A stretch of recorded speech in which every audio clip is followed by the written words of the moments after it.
This is more of a general complaint I've received on this video, as well as other videos. The notion that by doing these response videos to other vegans criticizing things that they've said, things that they've promoted, that this is somehow bad for the vegan community. Why is critique so important? I study politics, political philosophy, political science. My study of politics has included some of the worst disasters in the history of the world.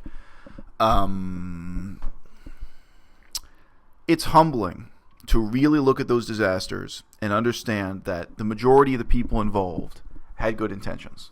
There are situations where millions of people get killed, and when you interview the people who were responsible, who made the decisions, the government officials, the leaders, whatever it is, you can actually find that they had nothing but good intentions.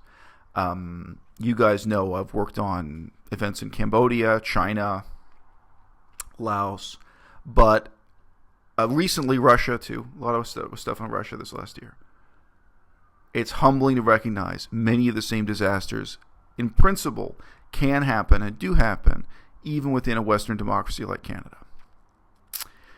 It's terrifying to look at what the Canadian government did to First Nations, to really evaluate what went wrong. That included significant numbers of people being killed, children being taken away from their parents, put in orphanages, although they're not orphans, and then large numbers of those kids would be dead or disappear, and the parents wouldn't even get a death certificate, and there were no answers and no accountability. This is within a Western capitalist democracy with a free press.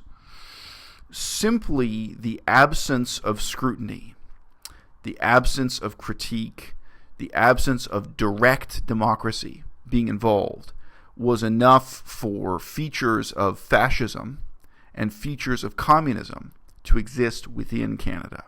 And you may think I'm exaggerating. Crack open a book on the history of First Nations, Canada's Indigenous people, and you will see that's not an exaggeration. It's a terrifying chapter of our history, terrifying because of what it shows us about human nature. So, democracy minus scrutiny, minus critique, very quickly can slip into being just as bad as a communist dictatorship or a fascist dictatorship. I remember reading about one of the indigenous ethnic groups in Russia who are called the Kets, K-E-T-S, the Kets.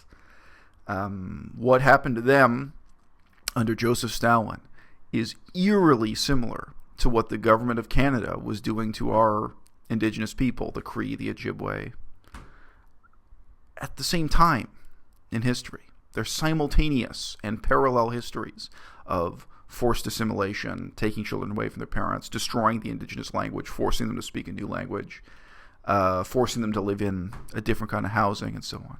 Recently, I also did some research of that kind about the indigenous people on Sakhalin Island, the extreme east of Russian Asia. There are vegans who say, how dare you criticize what other vegans are doing? Recently, I gave a substantive critique of Gary Yourofsky. In the past, I've given substantive critiques of other leaders of opinion within veganism. I'll answer that question. I dare because I know the danger of not daring. Okay? I know how easily small political movements, including religious groups like cults, fringe political movements, I know how quickly small political movements can drift into really dangerous and destructive behavior. And I know how, on a huge scale, whole nations can drift into terrible disasters, even when the people involved really have the best of intentions.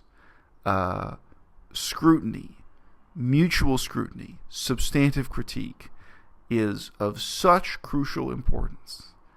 And I don't know, maybe that's one of the things I can contribute to the vegan community, is that perspective I've got coming out of my peculiar background, working on some of the worst political disasters in the history of the world. That happens to be part of my experience.